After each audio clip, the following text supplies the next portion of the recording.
বর্ণাঢ্য শোভাযাত্রায় অংশ নেন হাওড়ার তৃণমূল প্রার্থী প্রসূন বন্দ্যোপাধ্যায় ও তৃণমূল নেতা অরূপ রায়।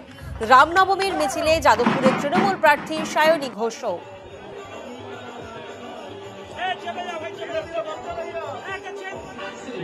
বেলুড়ের ছবি এই মুহূর্তে আপনারা দেখছেন। বেলুড়ে কিন্তু রামনবমী পালন হচ্ছে, একেবারে বর্ণাঢ্য শোভাযাত্রার ছবি ধরা পড়েছে এবং শোভাযাত্রায় অংশ নিয়েছেন হাওড়ার তৃণমূল প্রার্থী প্রসূন বন্দ্যোপাধ্যায় ও অরূপ রায়।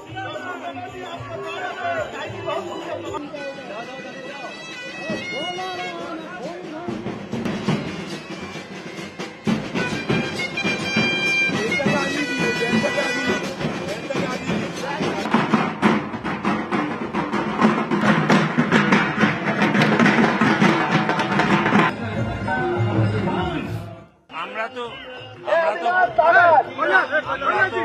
পুজো দেখি, তো আমাদের সবাই আছে একসাথে, রামও আছেন, কৃষ্ণ আছে, সবাই আছে। এখনো বলছি না এখনো না, এবং এটা হলো কোনো অভিযোগের অসুবিধা নেই। আমাদের ইলেকশন কমিশন পাওয়ার দিয়েছে আমাদের, আমরা ইলেকশনটা করতেই পারি। কিন্তু আমার বক্তব্য, আজকের দিনটা গর্বের দিন।